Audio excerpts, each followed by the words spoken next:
আরও চাপে অভিষেক বন্দ্যোপাধ্যায় ঘনিষ্ঠ বিধাননগর পুরসভার প্রাক্তন মেয়র পরিষদ এবং প্রাক্তন তৃণমূল বিধায়ক অদিতি মুন্সির স্বামী দেবরাজ চক্রবর্তী। এবার দেবরাজকে নিয়ে ইডিকে চিঠি দিল বাগুইআটি থানা। চিঠিতে দাবি করা হয়েছে তোলাবাজির টাকায় 5 বছরে 100 কোটি টাকার 30টি সম্পত্তি করেছেন দেবরাজ। 2021-এ স্ত্রী অদিতি মুন্সি বিধায়ক হওয়ার পর থেকেই এই সম্পত্তি বৃদ্ধি।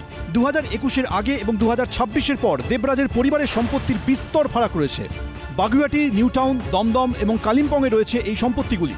পুলিশের দাবি, স্ত্রী অদিতি মুন্সি এবং দেবরাজ চক্রবর্তীর শ্বশুরের নামে সম্পত্তিগুলো রয়েছে। 100 কোটি কেন? এই তো কম টম পেয়েছে মনে হচ্ছে। আমি তো 1000 কোটি বা 10,000 কোটি হলেও অবাক হব না। সবাই তো বলেছিল সুন্দর মুখের জয় নাকি সর্বত্র, কিন্তু এ কি অন্ধকার, এ কোন সকাল? তো আমাবস্যার থেকেও কালো। কারা এইসব লোকজনকে এতদিন ধরে তোল্লাই দিয়েছে সেটাও দেখতে হবে। 1 জুলাই বিধাননগরে প্রাক্তন মেয়র পরিষদ দেবরাজ চক্রবর্তীকে গ্রেফতার করে পুলিশ। তার বিরুদ্ধে তোলাবাজি, হুমকি, সিন্ডিকেট রাজ, প্রতারণা, প্রমোটারদের চাপ দিয়ে টাকা আদায়, কোটি কোটি টাকা রহস্যজনক লেনদেনের মতো মারাত্মক সব অভিযোগ রয়েছে। ইতিমধ্যেই প্রমোটারের থেকে তোলাবাজির মামলায় দেবরাজ চক্রবর্তীর বিরুদ্ধে চার্জশিট জমা দিয়েছে পুলিশ। এবার অভিষেক বন্দ্যোপাধ্যায়ের ঘনিষ্ঠ বলে পরিচিত দেবরাজ চক্রবর্তীর বিরুদ্ধে ইডিকে চিঠি দিয়ে 100 কোটি টাকার সম্পত্তির কথা জানালো তারা। প্যারালাল ইনভেস্টিগেশন হয় কিনা আইনে, সেটাই তো বড় প্রশ্ন। সমান্তরাল তদন্ত করতে পারে, যে তদন্তটা বাগুইআটি থানা বা রাজ্য পুলিশ করছে সেটাই আবার ইডি করবে বা সিবিআই করবে। প্যারালাল ইনভেস্টিগেশন হয় বলে আমার জানা নেই। সূত্রের দাবি, খুব তাড়াতাড়ি বাকি মামলাগুলিতেও চার্জশিট দেওয়া হবে, আর সেখানেই দেবরাজ চক্রবর্তীর পরিবারের 100 কোটি টাকার বেআইনি সম্পত্তির তথ্যগুলি উল্লেখ করা হবে। মনে করুন, ঠিক যেমন পুরসভার চাকরি বিক্রি করা হয়েছিল একেবারে রেট চার্ট তৈরি করে, হুবহু সেই রকম রীতিমতো রেট বেঁধে তোলাবাজির সাম্রাজ্য চালাতেন দেবরাজ চক্রবর্তী। যে প্রমোটারের প্রজেক্ট ভ্যালু যত বেশি, তার ওপর তোলাবাজির রেট মানে তোলার অঙ্কটা তত বেশি। এমনকি রাস্তায় নতুন অটো নামাতে হলে টাকা দিতে হতো এই দেবরাজকে। সব কিছুর রেট ফিক্সড, প্রতিদিন অত ট্রিপে আলাদা আলাদা রেট, এমনকি নাম ট্রান্সফারের জন্য টাকা দিতে হবে দেবরাজকে। 2024 সালে 15ই ডিসেম্বর হঠাৎ আমার সাইডে প্রায় 30-35-40 জন লোককে পাঠায়, রিভলভার নিয়ে আমার মাথায় মারে, মাথাটা ফাটিয়ে দেয় একদম। এটা সাইটে প্রায় 40 জন সশস্ত্র। এই জমিটা আমার নিজেরই। বেশ। আর এটা বিধাননগর কর্পোরেশনের নিয়ম মেপেই আমি বিল্ডিংটা করছিলাম। এবার এদের বক্তব্য ছিল প্রথম 1 কোটি টাকা, আচ্ছা, তারপরে রফা হলো 50 লক্ষ টাকা দিতে হবে, প্লাস 450 টাকা করে স্কোয়ার ফিট দিতে হবে। 9 নম্বর ওয়ার্ডের কাউন্সিলর সমরেশ চক্রবর্তী। তো দেবরাজ আমাকে একদিন ফোন করলো, একটা গুন্ডা, ওর নামটা ঠিক মনে নেই, ও অ্যারেস্ট করেছিলাম পরে। তো ওকে দিয়ে ফোন করিয়ে ওর অফিসে ডাকলো, ডেকে বলে তুমি সমরেশের সাথে দেখা করো, দিয়ে মিউচুয়াল করে নাও, মানে টাকা দিয়ে দাও। এবার সমরেশের কাছে গেলাম, তখন আমি একটা ভিডিও করে নিয়েছিলাম সমরেশের। ও তখন সেই ভিডিওতে স্বীকার করছে, মানে আমাকে ধুমকি দিচ্ছে, ডেভেলপমেন্ট চার্জ দিতেই হবে আর টাকা দিতে হবে, আর না দিলে ওই তোলাবাজিটাকে বলছে কোট অ্যান্ড কোট ডেভেলপমেন্ট। আচ্ছা, নতুন একটা পরিভাষা জানলাম। আর না হয় কাজ স্টপ করো। তো আমি কাজ স্টপ করিনি, কাজটা ওকে 27 লক্ষ টাকা দেওয়ার পরে আমি আর বাকিটা দেবো ভেবেছিলাম, কিন্তু আমার কাছে ফান্ড ছিল না।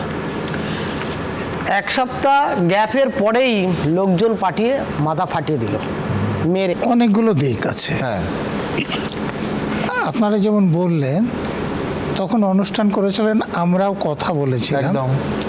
এবং ঘটনাটা আমাদের জানা, আমি আমার একটা লেখাতেও লিখেছি এটা, যে দেখুন উনি একটা কনস্ট্রাকশন করছেন, সেটাতে স্থানীয় যে সরকার তার অনুমোদন আছে, এরপরে তার কাছ থেকে একটা নির্দিষ্ট পরিমাণ টাকা চাওয়া হলো, সেটা 1 কোটি থেকে 50 লাখে আসলো। উনি পুরো টাকা দিতে পারেননি। পুরো টাকাটা যেহেতু দিতে পারেননি, ওনার পর আক্রমণ করা হলো, কাজ বন্ধ করা হলো, ওই জমি থেকে ওনাকে বের করে দেওয়া হলো, ওনার মাথাফাটি দেওয়া হলো। উনি ওই রক্ত মাখা অবস্থায় থানাতে গেলেন। তারপরে যা হলো, তো উনি বললেন পুলিশের লোকেরা যিনি অপরাধটা করলেন তাদেরকে ধরতে পারলেন না। এখন তারপরে উনি এক শনিবার, আমার যতদূর মনে আছে, বারাসাত কোর্টে জামিনের আবেদন করলেন এবং আমাদের পাবলিক প্রসিকিউটররা পার্টির নেতা হওয়ার ফলে এখানে 3 জন অ্যাডভোকেট আছে, আমাকে একদম। ক্ষমা করবেন, মানে তারা অনেক বেশি অপরাধী বলে আমি মনে করি, আমাকে মাফ করবেন। তিনি জামিন পেয়ে গেলেন এরকম একটা কেসে। এরপরে আর একটা দেখুন যে উনি যাতে কাজটা না করতে পারেন, চাপ যায়, ওনার নামে একটা মিথ্যে মামলা দেওয়া হলো। আমি অ্যাডভোকেটদের সাক্ষী রেখে বলছি যে দেখুন, এই মিথ্যে মামলা যিনি করেন, যে লোকও করেন বা পুলিশ অফিসার করেন, আমাদের ইন্ডিয়ান পেনাল কোডে আগে 111 ধারা ছিল, এটা বিএনএসে 248 নম্বর ধারা হয়েছে। কিন্তু যারা এটা করেছিলেন তাদেরকে গ্রেপ্তার করা হয়েছে, বা তাদের বিরুদ্ধে কোনো তদন্ত চলছে বলে আমি কিছু জানি না। ওই যে পাবলিক প্রসিকিউটররা কোর্টের সামনে কেসটা ঠিক মতো রাখলেন না, যার জন্য তার জামিন হলো, তাদের বিরুদ্ধে কোনো তদন্ত শুরু হয়েছে এরকমও আমি শুনিনি। শুধুমাত্র দেবরাজকে অ্যারেস্ট করলে হবে তো পুলিশ মন্ত্রীকে কেন জিজ্ঞাসাবাদ অন্তত করা হবে না? তারপরে কাস্টডিতে নিয়ে কোর্টে কেন পাঠানো হবে না? যে তুমি আগে জানতে পারো না, মেনে নিলাম, কিন্তু তোমাকে যখন জানানো হলো তুমি কোনো ব্যবস্থা নেওনি কেন? এটাও তো অপরাধ। পরের বক্তা এই অভিযোগগুলো আজ থেকে নয়, লাগাতার মাসের পর মাস তুলছিল তরুণজ্যোতি তিওয়ারি।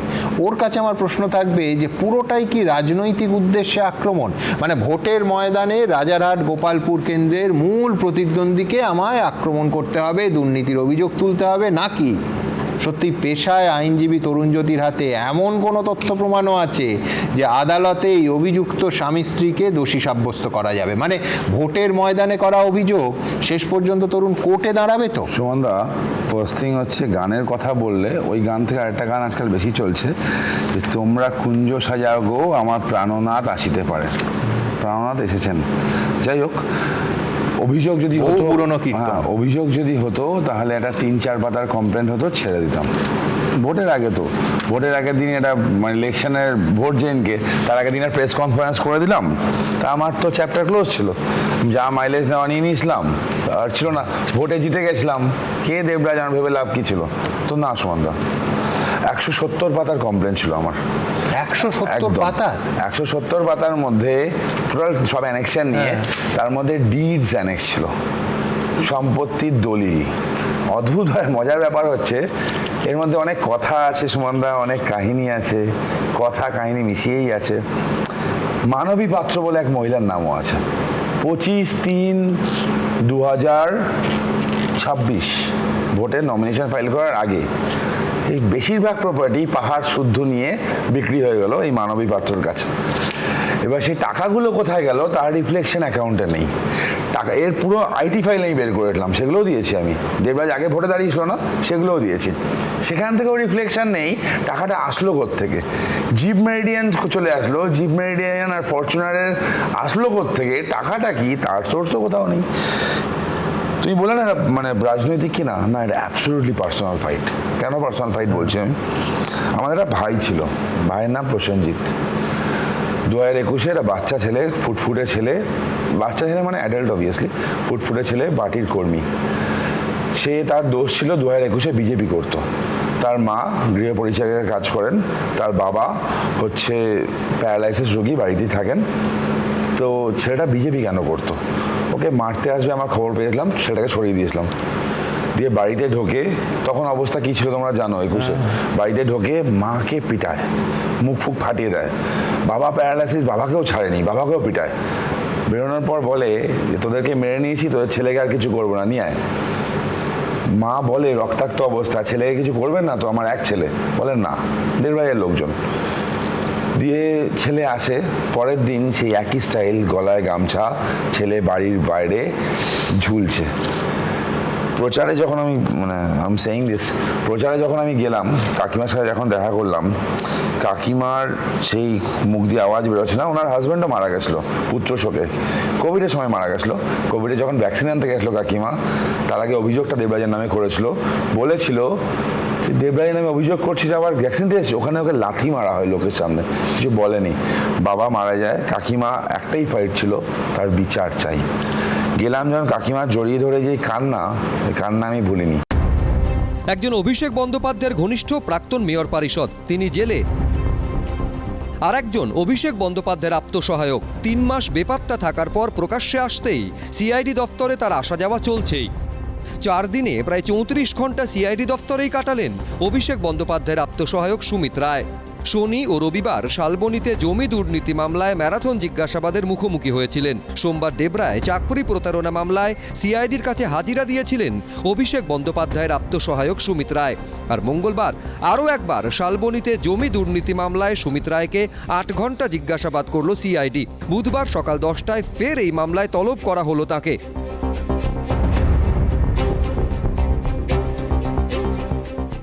সকাল 9:49 ভবানী ভবনে আসেন অভিষেক বন্দ্যোপাধ্যায়ের আপ্তসহায়ক। ঘড়ির কাঁটায় এখন 6:05। ভবানী ভবনে জিজ্ঞাসাবাদের পর তিনি বেরিয়ে গেলেন। শালবনী ও মেদিনীপুর ব্লকে বিস্তীর্ণ সরকারি জমি জালিয়াতি করে বিক্রি করা হচ্ছিল বলে অভিযোগ ওঠে। অভিযোগ, এই সরকারি জমির চরিত্র বদলে প্লট করে লক্ষ লক্ষ টাকায় বিক্রি করা হয়। পশ্চিম মেদিনীপুর জেলার শালবনী ব্লকের কয়েকশো একর জমি নিয়ে দুর্নীতির অভিযোগ উঠেছে। আমার ঠিক ডান দিকে যেই সমস্ত জমিগুলো দেখতে পাওয়া যাচ্ছে, যেগুলো প্রাচীর দিয়ে ঘেরা রয়েছে, এগুলো এককালে সরকারি জমি ছিল বলে দাবি এলাকাবাসীদের। আর এই সমস্ত জমি হেরাফেরি করে অন্যের নামে বিক্রি করে দেওয়া হয় বলে অভিযোগ এলাকাবাসীদের। আগে তো আমরা চাষবাস করতাম এখানেই, কিন্তু এখন দেখছি যে বড় বড় পেট্রোল পাম্প হয়ে গেছে। এই জায়গাগুলো যে শুনছি প্রমোটারদের মাধ্যমে, তাদের ব্যক্তিগত সম্পত্তির মাধ্যমে দাঁড়িয়ে গেছে। ফরেস্টের ল্যান্ডও ছিল। হ্যাঁ, ফরেস্ট ল্যান্ডও আছে, জঙ্গল আছে, জঙ্গলের মধ্যেও পাঁচির হয়ে গেছে, পাঁচির দিয়ে দিয়েছে। সূত্রের খবর, এই ঘটনায় তার নাম জড়ানোর বিষয়ে তথ্য ও নথি ধরে ধরে সুমিত রায়কে প্রশ্ন করেছেন তদন্তকারীরা। সরকারি জমি বিক্রি করে সরকারি জমিকে একেবারে প্রাইভেট ল্যান্ডে বিক্রি করা হয়েছিল। কিছু হয়নি, কোনো ভিত্তিহীন, বা সেটুকু আমি বলতে পারি। কিছু বক্তব্য না, আমি কিছু কমেন্ট করতে চাই না। আমি বললাম এর আগেও যে কোর্টে বিচারাধীন মামলা, সবকটা কেসে তো কোর্টের বিচারাধীন রয়েছে। অ্যাকর্ডিংলি আমিও ইনভেস্টিগেশনে এখানে কোঅপারেট করছি। এই জমি দুর্নীতি মামলায় খড়গপুর থেকে গ্রেফতার করা হয়েছে মেদিনীপুরের প্রাক্তন তৃণমূল বিধায়ক সুজয় হাজরাকে। তাকে জেরা করেই উঠে আসে সুমিত রায়ের নাম। সুজয় হাজরার সঙ্গে আপনার আর্থিক লেনদেন হয়েছে? না, থ্যাংক ইউ, কোনো কিছু না। শালবনী জমি দুর্নীতি মামলায় সুমিত রায়কে বারবার জিজ্ঞাসাবাদ করেছে সিআইডি। এই মামলায় ধৃত প্রাক্তন বিধায়ক সুজয় হাজরাকে জিজ্ঞাসাবাদ করতে চেয়ে মেদিনীপুর আদালতে আবেদন জানায় সিআইডি। সোমবার সেই আবেদন মঞ্জুর করেছে আদালত। এরপর সোমবার বিকেলেই শালবনীর ভূমি দফতরে নথি সংগ্রহে যায় সিআইডি। মঙ্গলবার সিআইডির 6টি টিম পশ্চিম মেদিনীপুরের বিভিন্ন জায়গায় নথি সংগ্রহে যায়। একটি টিম এসে পৌঁছয় শালবনীর কর্ণগড় গ্রাম পঞ্চায়েতে। যে সমস্ত জমির মালিক অর্থাৎ নাম ঘুরে একটা জমি প্রায় 3-4 জনের নামে বিক্রি হয়েছে, অথচ সরকারি জমি ছিল, সেই নামগুলো কি আদৌ জীবিত ব্যক্তি বা আদৌ কোনো ব্যক্তি যারা রয়েছেন সেটাও কিন্তু খতিয়ে দেখা হয়েছে। একই সাথে এই যে দুর্নীতিটা, এই দুর্নীতিটা কবে থেকে শুরু হয়েছে এটাই কিন্তু এখান থেকে এসে জানার চেষ্টা করেছেন আধিকারিকরা। শুধু ডেবরার চাকরির প্রতারণা কেন, আরও যেখানে যেখানে এই ধরনের প্রতারণার মামলা আসবে ডেকে পাঠাবে, জিজ্ঞাসাবাদ হবে। ততদিনে 3 সপ্তাহ চলে গেলে যখন বাবু এসে যাবেন তখন পাশাপাশি বসেও জিজ্ঞাসা করা যেতে পারে। অসুবিধার কি আছে? যদি সেরকম পরিস্থিতি হয় হবে। যাতায়াতের রাস্তায় পড়েছে গেছেন, বললাম যাতায়াতের রাস্তায় পড়েছে গেছেন। আমি সুমিত রায় নিয়ে কোনো মন্তব্য করব না। একদিকে যখন অভিষেক বন্দ্যোপাধ্যায়ের আপ্তসহায়ক সুমিত রায়কে নতুন নতুন মামলায় প্রতিদিন তলব করছে সিআইডি, তখন অন্যদিকে প্রাক্তন বিধায়ক ও তৃণমূল নেতা ধৃত সব্যসাচী দত্ত সম্পর্কে একের পর এক চাঞ্চল্যকর তথ্য সামনে আনছে ইডি। প্রেস বিবৃতিতে তাদের তরফে জানানো হয়েছে, তোলাবাজি মামলায় তৃণমূল নেতা সব্যসাচী দত্ত ও তার সহযোগীদের 150টি ব্যাংক অ্যাকাউন্ট ফ্রিজ করা হয়েছে। পাশাপাশি এও দাবি করা হয়েছে যে একাধিক ভুয়ো সংস্থার নেটওয়ার্কের মাধ্যমে সব্যসাচী দত্ত ও তার সহযোগীরা ঘুরপথে বিভিন্ন সম্পত্তিতে টাকা বিনিয়োগ করেছেন। আমি তো ইডির অফিসারদের বলবো আরও ভালো করে তদন্ত করুন। আরও কত জায়গাতে যে এর ব্যাংক অ্যাকাউন্ট পাবেন, নিজের নামে, পরিবারের নামে, আত্মীয় স্বজনের নামে, পাড়া প্রতিবেশী বা তৎকালীন তৃণমূল কংগ্রেসের তার যারা সঙ্গী সাথী তাদের নামে, এবং নিউটাউন, রাজারহাট, দত্তাবাদ এ সমস্ত এলাকার বেশ কিছু ক্রিমিনালের নামে আরও ব্যাপক তদন্ত হওয়া দরকার। 15 কোটি টাকাটা কোনো টাকাই না, অন্তত 150 কোটি টাকা পাওয়া উচিত অন্তত। কাজে এখনও ইডির ইনভেস্টিগেশন ইনকমপ্লিট আছে। রাজ্যে পালাবদলের পরই তোলাবাজির অভিযোগে সব্যসাচী দত্তকে গ্রেফতার করে পুলিশ। 31শে জুলাই সব্যসাচী দত্ত ও অন্যান্যদের বিরুদ্ধে তোলাবাজির অভিযোগ সংক্রান্ত মামলায় কলকাতা ও সংলগ্ন এলাকায় মোট 15টি জায়গায় একসঙ্গে তল্লাশি অভিযান চালায় ইডি। তল্লাশি অভিযান চলে গুরগাঁওয়ের একটি জায়গাতেও। ইডির তরফে দাবি করা হয়েছে, তল্লাশি অভিযানের সময় সব্যসাচী দত্ত ও তার সহযোগীদের সঙ্গে সম্পর্কিত প্রায় 150টি ব্যাংক ও ডিম্যাট অ্যাকাউন্ট ফ্রিজ করা হয়েছে। ওই অ্যাকাউন্টগুলিতে 9 অগস্ট পর্যন্ত 13 কোটি 9 লক্ষ টাকা ছিল বলে ইডি প্রেস বিবৃতিতে জানিয়েছে। এছাড়াও তল্লাশিতে 40,50,000 টাকা নগদ, বিদেশি মুদ্রা বাজেয়াপ্ত করা হয়েছে। পাশাপাশি ইডির তরফে আরও দাবি করা হয়েছে, precision Buildcom private limited, Softline media network private limited এবং অ্যাভাম রিয়েলটি প্রাইভেট লিমিটেড সহ একাধিক শেল সংস্থার নেটওয়ার্কের মাধ্যমে সব্যসাচী দত্ত ও তার সহযোগীরা ঘুরপথে বিভিন্ন সম্পত্তিতে টাকা বিনিয়োগ করেছিলেন। এই ধরনের তো খবর বাজারে চালিয়ে দিলে হবে না। ওদের পুলিশ, ওদের প্রশাসন, ওরা আজকে রয়েছে, আইন ব্যবস্থা ওদের, আইন শৃঙ্খলা ওদের, ওরা তদন্ত করছে, রাজ্য পুলিশ ওদের, সিবিআই ওদের, ইডি ওদের, ইনকাম ট্যাক্স ওদের। এতগুলো এজেন্সি থাকার পরে কেবলমাত্র হাওয়ায় খবর ভাসিয়ে দিলে হবে না। যদি কোনো খবর থাকে আইনের প্রসেসে এগোতে হবে। আমরা we are all creatures of law, আইনে যা আছে আইনে ফেস করা হবে। সময় যত গড়াচ্ছে ততই উঁচু হচ্ছে দুর্নীতির পাহাড়। বীরভূমের পাথর ব্যবসায়ী টুলু মণ্ডলের বিষয়ে সোমবার আদালতে পুলিশ দাবি করেছে, বছরে সরকারি রাজস্ব ফাঁকি দেওয়া হয়েছে প্রায় 600 কোটি টাকা। সেই হিসাবে 5 বছরে সেই টাকার অঙ্ক 3000 কোটি টাকা। কিন্তু এতদিন পরেও হদিশ নেই বীরভূমের পাথর ব্যবসায়ী মোহাম্মদ নাজিবুদ্দিন মণ্ডল ওরফে টুলু মণ্ডলের। এই পরিস্থিতিতে টুলু মণ্ডলের বিরুদ্ধে হুলিয়া জারি করার নির্দেশ দিয়েছে সিউড়ির এসিজেএম আদালত। এরই মধ্যে সোমবার গ্রেফতার করা হয়েছে টুলু সিন্ডিকেটের আরও 3 জন সদস্যকে। ধৃতরা হলেন আমির সোহেল ওরফে রিপন মণ্ডল, শেখ রিয়াজুল ইসলাম ওরফে রাজ ও শেখ নূর আলম। পুলিশ সূত্রে দাবি, ধৃতদের প্রত্যেকেই টুলু মণ্ডলের যে ডিসিআর গেটগুলো চলতো সেখানে টাকা পয়সা সামলানোর দায়িত্বে ছিলেন। কোন ডিসিআর গেট থেকে কত টাকা উঠল, কত টাকা কোথায় যাবে, এই সংক্রান্ত বিষয়গুলি দেখাশোনা করতেন এই 3 জন। দাদা, টুলু মণ্ডলের সাথে কি যুক্ত আছেন আপনারা? দাদা, টুলু মণ্ডলের সাথে কি যুক্ত আছেন আপনারা? মঙ্গলবার আদালতে সরকারি আইনজীবী দাবি করেন, পাথর খাদানে ডিসিআর জালিয়াতির জেরে গত 5 বছরে আনুমানিক 3000 কোটি টাকা রাজস্ব হারিয়েছে রাজ্য সরকার। বছরে আনুমানিক 600 কোটি টাকার রাজস্ব লোকসান হয়েছে। এখনো পর্যন্ত হদিশ মিলেছে টুলুর 220 কোটি টাকা ও 15 কেজি সোনার। টুলু মণ্ডলের আর্থিক দুর্নীতিকাণ্ডে এবার চাঞ্চল্যকর দাবি করলেন সরকারি আইনজীবী। তার বক্তব্য হচ্ছে যে প্রতি বছর 600 কোটি টাকা রাজস্ব লস হয়েছে রাজ্য সরকারে। তার কারণ হচ্ছে টুলু মণ্ডল যে জাল ডিসিআর নিয়ে যে ব্যবসা করতেন তার জন্য 600 কোটি টাকা প্রতি বছর রাজ্য সরকারের রাজস্ব লস হয়েছে। 5 বছরে যদি ধরা হয় প্রায় 3000 কোটি টাকা। আমরা কালকে টুলু মণ্ডলের এগেনস্টে সেকশন 84 অফ বিএনএসএস অনুযায়ী প্রোক্লেমেশনের জন্য বলেছিলাম। সিউড়ি, মোহাম্মদ বাজারের বিভিন্ন জায়গায় ওনার এগেনস্টে প্রোক্লেমেশনের নোটিশ আটকে দেওয়ার কথা আছে। এখানকার লোকাল বা বাংলায় যে নিউজপেপার আছে তার মধ্যে জানাতে বলেছে ঠিক 1 মাস পর, অর্থাৎ 14/9 এই বছরের 2026-এ 10:30টার মধ্যে ওনাকে কোর্টে উপস্থিত থাকতে বলা হয়েছে। সরকারি আইনজীবীর আবেদন মেনে টুলু মণ্ডলের বিরুদ্ধে নতুন করে জালিয়াতি, প্রতারণা, সরকারি টাকা 9-6 ও প্রমাণ লোপাট সহ 4টি ধারা যুক্ত করা হয়েছে। অন্যদিকে সোমবার টুলু মণ্ডলের বিরুদ্ধে হুলিয়া জারি করার নির্দেশ দিয়েছে সিউড়ির এসিজেএম আদালত। টুলু মণ্ডলের যে কেসটা, সেই কেসে লার্নেড এসিজেএম দায়িত্বে ছিলেন এবং তিনি যে অর্ডার দিলেন সেটা হচ্ছে যে একটা হুলিয়া জারির নির্দেশ দিয়েছেন এবং আগামী 14/8-26 তারিখের মধ্যে তার রিপোর্ট চেয়েছেন। ওই টুলু মণ্ডলের এগেনস্টে হুলিয়া জারি করেছেন। আর 4টি সেকশন অ্যাড করার জন্য অর্ডার দিয়েছেন লার্নেড এসিজেএম। সেই 4টা হচ্ছে ফোরজারি, চিটিং, সরকারি টাকা 9-6 আর প্রমাণ লোপাটের জন্য যে সেকশনগুলো হয় সেই সেকশনগুলো অ্যাড করার জন্য উনি অর্ডার দিন। হুলিয়া জারি ব্যাপারটা মানে ওর এগেনস্টে ওই যে ওর যা প্রপার্টি আছে সেগুলো অ্যাটাচমেন্ট হবে। পুলিশ সূত্রে খবর, টুলুর যে পাহাড় প্রমাণ সম্পত্তি সিজ করা হয়েছে সেগুলির অ্যাটাচমেন্ট প্রক্রিয়া শুরু হবে। 14 অগস্টের মধ্যে হুলিয়া জারির প্রক্রিয়া কত দূর এগিয়েছে তা রিপোর্ট আকারে পেশ করতে হবে আদালতে।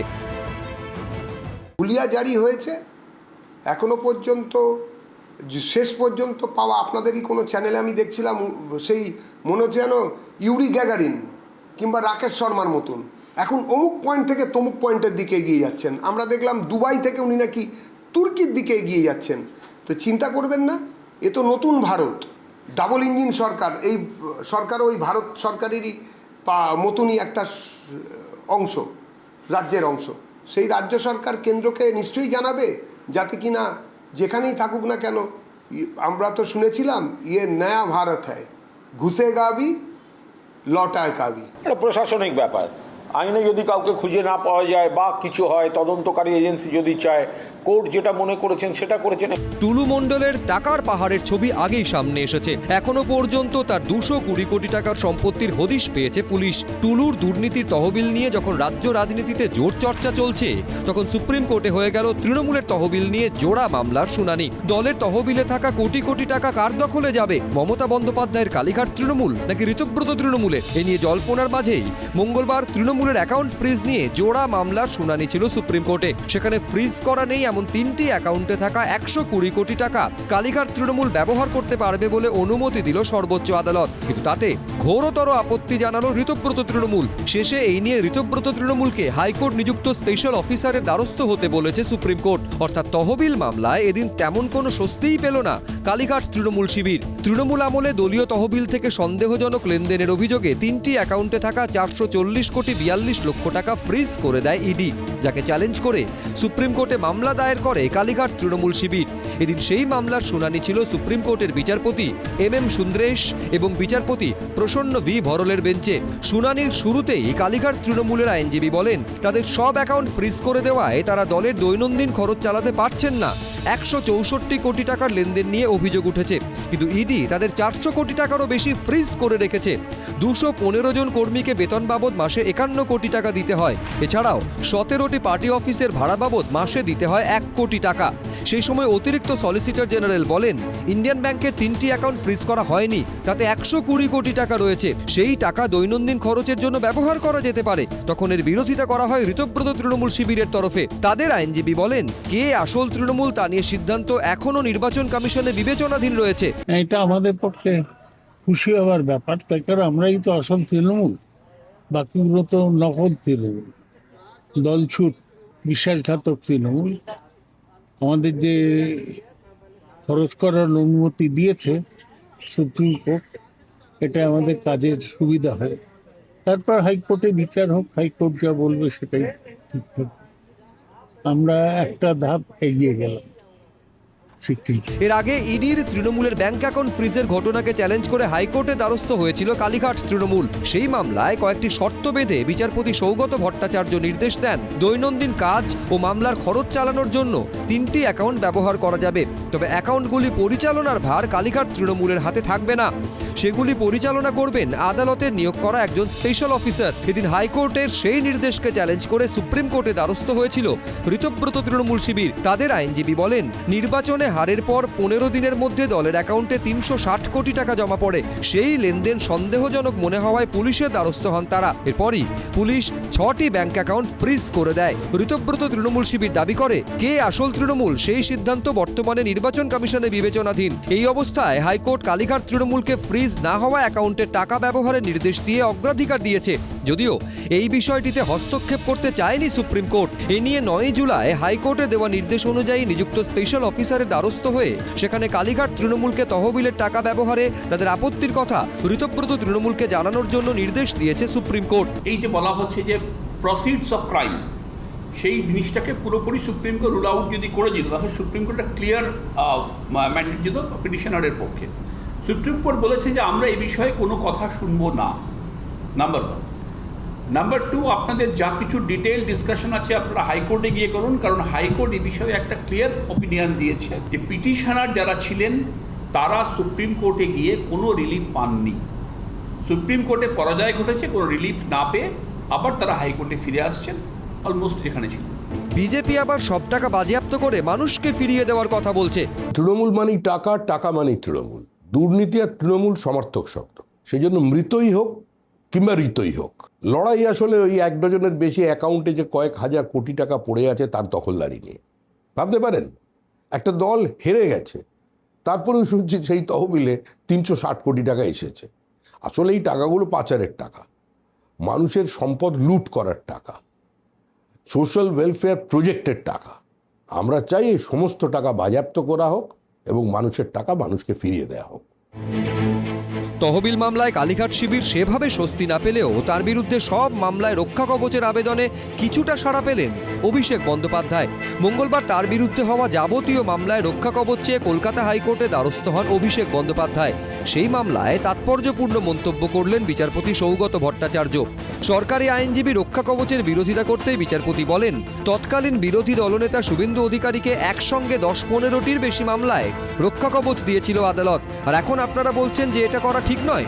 অভিষেক বন্দ্যোপাধ্যায়ের বিরুদ্ধে ভবানীপুর, বিষ্ণুপুর এবং কালীতলা থানার মামলায় অন্তর্বর্তী রক্ষা কবচের মেয়াদ মঙ্গলবার 31শে অগস্ট পর্যন্ত বাড়ালো কলকাতা হাইকোর্ট। ভোটে ভরাডুবির পর একের পর এক মামলা হয়েছে অভিষেক বন্দ্যোপাধ্যায়ের নামে। শেষমেশ সোমবার চোখের চিকিৎসার জন্য শর্ত সাপেক্ষে ডায়মন্ড হারবারের তৃণমূল সাংসদকে 3 সপ্তাহের জন্য বিদেশে যাওয়ার অনুমতি দিয়েছে সুপ্রিম কোর্ট। এই প্রেক্ষাপটে মঙ্গলবার কলকাতা হাইকোর্টে সব মামলায় রক্ষা কবচ চেয়ে আবেদন করেন ডায়মন্ড হারবারের সাংসদ। সেই মামলায় বিচারপতি সৌগত ভট্টাচার্য বলেন, চৌঠা মের পর যে অভিযোগ দায়ের হয়েছে সেগুলির ক্ষেত্রে হেফাজতে নিয়ে জিজ্ঞাসাবাদের কোনো প্রয়োজন নেই। তদন্ত চলতেই পারে, পুলিশ রিপোর্ট পেশ করতে পারে, তাতে কোনো বাধা নেই। যখন ঘটনা ঘটেছিল সেই সময় অভিযোগ দায়ের হয়ে থাকলে হেফাজতে নিয়ে জিজ্ঞাসাবাদের গ্রহণযোগ্যতা থাকতে পারত, কিন্তু এখন নেই।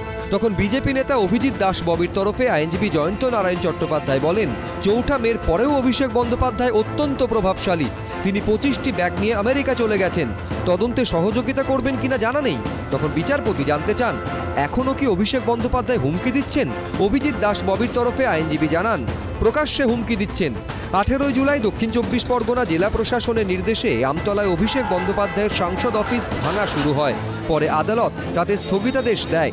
এদিন সেই প্রসঙ্গ তুলে বিচারপতি সৌগত ভট্টাচার্য বলেন, যদি অভিষেক বন্দ্যোপাধ্যায় এখনও এত প্রভাবশালী হন তাহলে কিভাবে তার আমতলার অফিস ভাঙা হয়? এত প্রভাবশালী ব্যক্তির অফিস তার এলাকাতেই কিভাবে ভাঙা সম্ভব হয়? বিচারপতি আরও বলেন, ক্ষমতার পরিবর্তনের আগে এটা করা সম্ভব হতো, এখন তো পরিস্থিতির পরিবর্তন হয়েছে। ভারতবর্ষের সর্বোচ্চ আদালত তারা গার্জিয়ান অফ দি কনস্টিটিউশন, তো সেই জন্য তারা সাংবিধানিক অধিকারকে বাঁচিয়ে রাখবেন, এটাই স্বাভাবিক। এবং এটা তো বলাই বাহুল্য, আমরা বারবার বলেছি যে একজন সিটিজেন যিনি নাকি, তাও আবার ডিপ্লোম্যাটিক পাসপোর্ট হোল্ডার সিটিজেন, যিনি ভারতবর্ষে কোনো জায়গায় গ্রেপ্তারি নেই, জেলে নেই, তিনি কোথায় কোন ডাক্তার দেখাবেন, কোন হসপিটালে তিনি চিকিৎসা করাবেন, সেটা সম্পূর্ণভাবে তার ব্যক্তি স্বাধীনতা। ইনি সুপার ইনফ্লুয়েন্সিয়াল লোক, মেগা ইনফ্লুয়েন্সিয়াল লোক, এবং ইনি যদি বাইরে থাকেন, মানে যদি তাকে বাইরে রেখে ইনভেস্টিগেশন করা হয়, কোনো সাধারণ মানুষ এগিয়ে এসে যদি তিনি অত্যাচারিত নির্যাতিত হন ওনার দ্বারা, তাহলে এসে অভিযোগ দায়েরই করবেন না, অভিযোগ দায়ের করতে সাহসই পাবেন না। কাজেই এই তদন্তগুলো হওয়া উচিত। এরপরই বিচারপতি বলেন, তৎকালীন বিরোধী দলনেতা শুভেন্দু অধিকারীকে একসঙ্গে 10-15টির বেশি মামলায় রক্ষা কবচ দিয়েছিল আদালত, আর এখন আপনারা বলছেন যে এটা করা ঠিক নয়। কোর্ট বলেছেন যারা তদন্তকারী সংস্থা তারা নিশ্চয়ই নির্দিষ্ট জায়গায় গিয়ে আবেদন করবেন যদি তাদের মনে হয় যে এটা কোর্টের এই রায়ের সঙ্গে তারা সহমত নন, কিন্তু বাকি যেটা হবে সেটা হবে। আমরা কোর্টের কোনো আদালতের কোনো রায় নিয়ে আমরা কোনো মন্তব্য, ভালো মন্দ কোনো মন্তব্য করব না। আমরা গণতন্ত্রে বিশ্বাস করি, আইনের শাসনে কোর্টের রায় আমরা বিশ্বাস রাখি। এটা আইন এবং কোর্টের ব্যাপার, আমি আলাদা করে কোনো মন্তব্য করব না। কিন্তু আমরা বারবার বলেছি যে এই ধরনের মামলাগুলির মেরিট নিয়ে আমরা কোনো কথা বলবো না, কারণ জানি না। বাট টাইমিং নিয়ে অবশ্যই কথা বলবো, যে হঠাৎ নির্বাচনী ফলের পর তৃণমূল কংগ্রেস ক্ষমতায় নেই, এই সময় হঠাৎ কোনো ব্যক্তিকে টার্গেট করে, সেটা বড় নেতা তিনি হতে পারেন, আবার পাড়ার তৃণমূল কর্মী বা নেতারা হতে পারেন, এই সময় যে মামলা মোকদ্দমা পুলিশি অভিযানের হিড়িক পড়ছে, এর টাইমিং বলে দিচ্ছে এটা রাজনৈতিক উদ্দেশ্য প্রণোদিত। আমার ধারণা মহামান্য হাইকোর্টের বিচারপতি তিনিও এটা অনুভব করেছেন। 26,000 শিক্ষক শিক্ষাকর্মীর চাকরি বাতিল কাণ্ডে যেন জটিলতা কাটছে না। সুপ্রিম কোর্টের দেওয়া ডেডলাইন 31শে আগস্টের মধ্যে শেষ হচ্ছে না নিয়োগ প্রক্রিয়া। জাতিগত সংরক্ষণ নীতি কার্যকরী করতে আইনজীবীদের পরামর্শ নেওয়া হচ্ছে, যে কারণে আপাতত বন্ধই থাকছে নিয়োগ প্রক্রিয়া। ফলে সুপ্রিম কোর্টের কাছে আরও সময় চাওয়া হবে, জানিয়ে দিল স্কুল সার্ভিস কমিশন। রিক্রুটমেন্টের কাজ চলছে, আমাদের স্টেট লেভেল সিলেকশন টেস্ট 2025-এ কাজ চলছে। এরতে খুব দ্রুত গতিতে কাজ করার পরিকল্পনা নিয়েছি। যত তাড়া করে হোক the recruitment process will be completed. আমরা Honorable Supreme Court ডাইরেকশনে ওটা করা হচ্ছে as per orders from time to time. তো ওটা আমরা সবসময় as per the directions of the court আমরা এগোচ্ছি। এর মধ্যে আমরা একটা নতুন নির্দেশ পেয়েছি 7th অগস্টে আমাদের BCW ডিপার্টমেন্ট থেকে regarding the rosters that would be applicable. তো ওটা আমরা আমাদের যে অ্যাডভোকেট আছেন এবং টেকনিক্যাল আছেন ওদের আমরা ডাইরেকশন সিক করেছি, ক্লারিফিকেশন চাইছি এবং ওর জন্য আমাদের যে কাউন্সেলিং ছিল 14th আগস্ট থেকে as per rules and as per guidance of our technical team ওটা আমরা এগোবো। তো এটা এখন অবধি যে প্রসেস আছে এবং গ্রুপ সি গ্রুপ ডির যে আমাদের রিক্রুটমেন্ট প্রসেস আছে তারতেও আমরা তো আনসার কি দিয়ে দিয়েছিলাম। তো ওদের আবার আমরা চেষ্টা করছি কি বিফোর পূজাস ও আমরা ওদের যাতে রেজাল্ট বার করতে পারি। তৃণমূল আমলে প্রাতিষ্ঠানিক দুর্নীতির জেরে বাতিল হয় 26,000 শিক্ষক ও শিক্ষাকর্মীর চাকরি। সুপ্রিম কোর্ট নির্দেশ দেয় 31শে আগস্টের মধ্যে নিয়োগ প্রক্রিয়া শেষ করতে হবে, ততদিন যোগ্য শিক্ষকরা সবেতন চাকরি করতে পারবেন। এর মধ্যে বিগত সরকারের আমলেই 2025 সালে ফের SLSTর পরীক্ষা হয়। ইতিমধ্যে একাদশ দ্বাদশে নিয়োগের সুপারিশপত্র দেওয়া শুরু হয়েছে। ভেরিফিকেশন প্রক্রিয়ার নির্দেশ দিয়েও তা স্থগিত রাখার সিদ্ধান্ত নিয়েছে মধ্যশিক্ষা পর্ষদ। তৃণমূল সরকারের আমলে ওবিসিদের জন্য 17% সংরক্ষণ চালু ছিল, বিজেপি সরকারের আমলে তা হয়েছে 7%। নতুন সংরক্ষণ বিধিতে কিভাবে নিয়োগ হবে বা তৃণমূল জমানায় সংরক্ষণ বিধি মেনে যারা সুপারিশপত্র পেয়েছেন তাদেরই বা কি হবে, এই নিয়ে আইনজ্ঞদের পরামর্শ নিচ্ছে SSC। বিগত সরকারের আমলে প্রাতিষ্ঠানিক দুর্নীতির জেরে 26,000-এর চাকরি বাতিল হয়েছে, যার ফলে নতুন করে পরীক্ষা দিতে হয়েছে, যোগ্যতার পরীক্ষা। সেই পরীক্ষার রেজাল্ট বেরিয়েছে এবং বিগত সরকারের আমলেই সেই নিয়োগ প্রক্রিয়া শুরুও হয়েছে। কিন্তু সেই প্রক্রিয়া গতকাল থমকে গেছে, কারণ মধ্যশিক্ষা পর্ষদের তরফ থেকে একটা বিজ্ঞপ্তি দিয়ে বলা হয়েছে যে একাদশ এবং দ্বাদশ শ্রেণীর যে ভেরিফিকেশন, নিয়োগপত্র পাওয়ার আগে যে পুলিশ ভেরিফিকেশন বা মেডিকেল ভেরিফিকেশন, সেই ভেরিফিকেশন আপাতত স্থগিত রাখা হলো। এর মূল কারণ হচ্ছে জাতিগত যে রিজার্ভেশন বা সংরক্ষণ, সেই সংরক্ষণে বিগত সরকার এবং বর্তমান সরকারের দুটো ভিন্ন অবস্থান, বিশেষত ওবিসির ক্ষেত্রে 17% না 7%। এবং এর ফলে নতুন করে একটা জট বা জটিলতা তৈরি হয়েছে। ট্রান্সপারেন্সি, পরিচ্ছন্নতা হচ্ছে আমাদের মুখ্য উদ্দেশ্য। আমরা ওয়েবসাইটের মাধ্যমে পিরিয়ডিক্যালি আপনাদের সমস্ত খবর দিয়ে দেবো, যাতে আপনারা দেখবেন ওনারা কিন্তু ভাবেন তারা একেবারে পরিচ্ছন্নভাবে পরিষ্কারভাবে ওয়েবসাইটে পুঙ্খানুপুঙ্খভাবে সমস্ত আপডেট দিয়ে যাবে। সে তাতে সকলে ট্রান্সপারেন্সি, পরিচ্ছন্নতা হবে, আশা করি কিন্তু সকলে সন্তুষ্ট হবে, খবর অন্তত পাবে ঠিক খবর।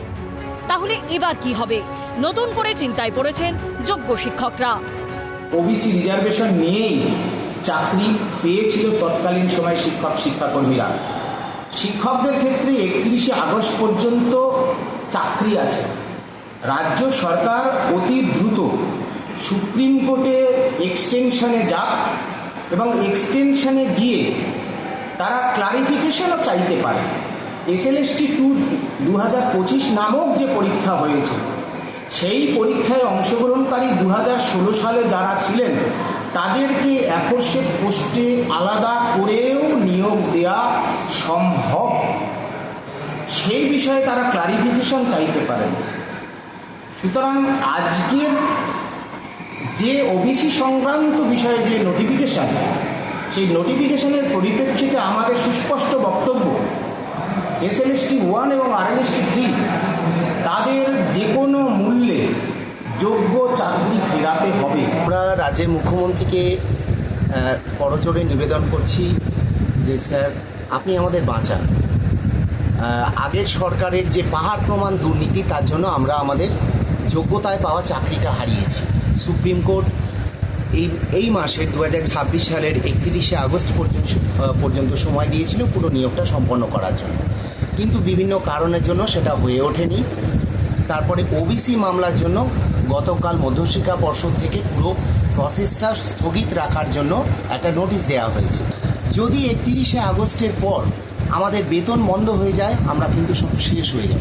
আমাদের বেতন যাতে কোনোভাবেই বন্ধ না হয়, কারণ আগস্টের মধ্যে এই নিয়োগ করা কার্যত অসম্ভব। ফলত আগস্টের পরে আমরা জানি না আমাদের কার কী হবে। এখন দেখার এসএসসি কবে সুপ্রিম কোর্টের দ্বারস্থ হয় আর সুপ্রিম কোর্ট কী নির্দেশ দেয়।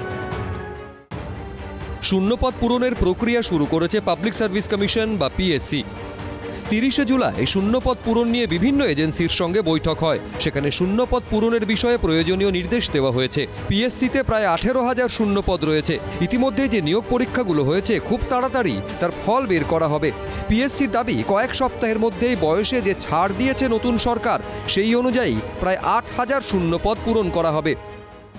যতগুলো আমাদের চাকরির ব্যাকলগ ইত্যাদি রয়েছে সেই ব্যাকলগগুলো, যার মধ্যে পিএসসিও অন্যতম হচ্ছে, সেই ব্যাকলগগুলো খুব তাড়াতাড়ি ক্লিয়ার করতে হবে যাতে আমাদের রাজ্যে যারা ইয়াং ছেলেমেয়েরা আছে তারা চাকরি পায়। নিয়োগ স্বচ্ছভাবে করতে ইউপিএসসির মডেলে কাজ করা হবে বলে জানিয়েছে পিএসসি। অনেক ক্ষেত্রে রিক্রুটমেন্ট রুলগুলো আপগ্রেড হয়নি, তার একটু চেঞ্জেস প্রয়োজন আছে। আমি বিভিন্ন হেড অফ দ্য ডিপার্টমেন্টস আছেন, তাদের সহযোগিতা নিয়ে আমরা খুব তাড়াতাড়ি এই কাজটা শেষ করতে চাইছি, রিক্রুটমেন্ট রুলস ইত্যাদিকে আপডেট করা। কমিশনকে একটা রুলস অফ প্রসিজার মেনে কাজ করার নির্দেশ আছে, কিন্তু এই কমিশনের রুলস অফ প্রসিজার এখন অবধি তৈরি নেই। আমরা এই রুলস অফ প্রসিজার খুব তাড়াতাড়ি আমরা কাজে নেমেছি। এই rules of procedure as per the constitutional mandate আমরা খাড়া করব এবং সেই ভিত্তিতে কাজ করব। আপিল ট্রাইব্যুনালে কতগুলি মামলার নিষ্পত্তি হয়েছে? কোনো ঘাটতি থাকলে মামলা নিষ্পত্তির পুরো কাঠামো পুনর্গঠন করা হবে। বর্তমানের মতো নিষ্পত্তির হার চলতে থাকলে পরবর্তী নির্বাচনের আগেও হয়তো সব কাজ শেষ হবে না। প্রাক্তন কংগ্রেস সাংসদ অধীর চৌধুরীর করা মামলায় ট্রাইব্যুনালের গতি নিয়ে এরকমই কড়া মন্তব্য করল সুপ্রিম কোর্ট। শুধুমাত্র নির্বাচন কমিশনের এই উদাসীনতা, পক্ষপাতিত্ব এবং তাদের অকর্মণ্যতার জন্যে আজকে একটা লক্ষ লক্ষ বাংলার মানুষ, শুধু তারাই নয় তাদের ভবিষ্যৎ প্রজন্ম সমেত আজকে তারা কি দুর্বিষহ পরিস্থিতির মধ্যে দিয়ে চলেছে। পশ্চিমবঙ্গে এসআইআরে সব মিলিয়ে 90,83,345 জনের নাম বাদ পড়ে। এসআইআরে বাদ পড়া ভোটারদের আপিল শোনার জন্য ট্রাইব্যুনাল গঠনের নির্দেশ দিয়েছিল সুপ্রিম কোর্ট। 3 মাস হলো বিধানসভা ভোট মিটে গিয়েছে, নতুন সরকার তৈরি হয়ে গেছে, কিন্তু ট্রাইব্যুনালে আবেদন নিষ্পত্তির গতি নিয়ে শঙ্কিত সুপ্রিম কোর্ট। অধীর চৌধুরীর দায়ের করা মামলার শুনানি মঙ্গলবার হয় প্রধান বিচারপতি সূর্যকান্ত, বিচারপতি জয়মাল্য বাগচি এবং বিচারপতি ভি মোহনার বেঞ্চে। অধীর চৌধুরীর আইনজীবী সর্বোচ্চ আদালতে বলেন, যাদের আপিল ট্রাইব্যুনালে ঝুলে আছে তারা সরকারের সামাজিক প্রকল্পের সুযোগ সুবিধা থেকে বঞ্চিত হচ্ছেন, তাদের রেশন দেওয়া হচ্ছে না। এখন পর্যন্ত মাত্র 1% মামলার নিষ্পত্তি হয়েছে, যার প্রেক্ষিতে সুপ্রিম কোর্ট জানতে চায় আপিল ট্রাইব্যুনালগুলো কতগুলো মামলার নিষ্পত্তি করেছে। এই প্রক্রিয়ায় ট্রাইব্যুনালগুলির গুরুত্বপূর্ণ ভূমিকা রয়েছে, তাই তাদের কার্যকারিতা খতিয়ে দেখা প্রয়োজন। কোনো ঘাটতি থাকলে মামলা নিষ্পত্তির পুরো কাঠামোটি পুনর্বিবেচনা এবং পুনর্গঠন করা হবে। সুপ্রিম কোর্ট ইঙ্গিতপূর্ণভাবে বলে, বর্তমানের মতো নিষ্পত্তি চলতে থাকলে পরবর্তী নির্বাচনের আগেও হয়তো সব কাজ শেষ হবে না। ট্রাইব্যুনালগুলো আমরাই তৈরি করেছি এবং এর ফলাফল দেখা প্রয়োজন। একই সঙ্গে নির্বাচন কমিশনকে নিষ্পত্তির সংখ্যার বিষয়টি পর্যালোচনা করে রিপোর্ট জমা দেওয়ার নির্দেশ দিয়েছে সুপ্রিম কোর্ট। অন্যদিকে নির্বাচন কমিশনের আইনজীবী জানান, কমিশনের কর্মকর্তারা এদিন হাইকোর্টের প্রধান বিচারপতির সঙ্গে বৈঠক করছেন। পরবর্তী শুনানির আগেই রিপোর্ট জমা দেওয়া হবে। আমাদের দাবি হচ্ছে যে ভাই তাড়াতাড়ি করে ডিসপোজ করতে হবে কেস, নাম্বার 1। নাম্বার 2, তোমাদের দেরির জন্যে মানুষ রেশন পাবে না, ডোমিসাইল সার্টিফিকেট পাবে না, নিটে পরীক্ষা দেওয়ার ক্ষমতা নেই। অন্যান্য সুযোগ সুবিধা ছেড়ে দিন, পাসপোর্ট করার ক্ষমতা থাকবে না। ভারতবর্ষের আজকে যে নির্বাচন কমিশনের অবস্থা, আমার মনে হয় তাকে ডিকমিশন করে আবার নতুন করে কিছু কমিশন করা উচিত। অনেককে ভোটার লিস্টের বাইরে ফেলে রাখা হয়েছে, এসআইআর বাইরে ফেলে রাখা হয়েছে, এখনও তারা তো ভোট দিতে পারলেন না। অবিলম্বে এই নাম, খসড়া তালিকা এবং স্ট্যাটাসটা প্রকাশ করে দ্রুত নিষ্পত্তি করতে হবে। একজনও বৈধ ভোটারকে বাদ দেওয়া যাবে না এবং বৈধ ভোটারকে হয়রান করা যাবে না। রাজনৈতিক দৃষ্টিভঙ্গি থেকে তাদেরকে বিলম্ব এই তালিকায় রাখা যাবে না। বিচারাধীন তালিকায় সবচেয়ে বেশি নাম অবৈধ বলে চিহ্নিত হয়েছে মুর্শিদাবাদে। ওই জেলায় বিচারাধীন ছিল 11,01,145 জনের নাম, তার মধ্যে বাদ পড়েছে 4,55,137। এদিন তা নিয়েও সরব হন অধীর চৌধুরী। ট্রাইব্যুনাল প্রত্যেকটা ব্লকে ব্লকে ট্রাইব্যুনাল চাইছি আমরা। প্রথম কথা, কোনো পরিকাঠামো নেই, জজ নেই, ট্রাইব্যুনাল নেই, মানুষ যাবে কথা জানে না। আচ্ছা, সব মানুষকে অনলাইনে সব পাকাপোক্ত হয়ে গেছে? আমাদের হিসাব 7 থেকে 8 লক্ষ লোকের শুধু মুর্শিদাবাদে এই হয়েছে, আর বেঙ্গলে অন্তত 34 থেকে 25 লক্ষ লোকের এই বিপদ হয়েছে। আমরা চাই ত্রুটিমুক্ত ভোটার লিস্ট। পশ্চিমবঙ্গে যেভাবে এসআইআর এর কাজ হয়েছে খুব একটা মসৃণভাবে হয়নি, এমনকি বিজেপি বিধায়কদের কাছ থেকে ফর্ম কেড়ে নিয়ে সেখানে আগুন লাগানো হয়েছে। তখন কিন্তু এরা রাস্তায় নেমে কেউ প্রতিবাদ করেনি। দেরি হচ্ছে হোক, কিন্তু আমরা তারপরেও চাই যে যারা প্রকৃত ভোটার তাদের নাম লিস্টে থাকুক, এবং যারা অ্যাপিলই করেননি তাদের নাম কি করে থাকবে। মামলার পরবর্তী শুনানি হবে 25শে আগস্ট।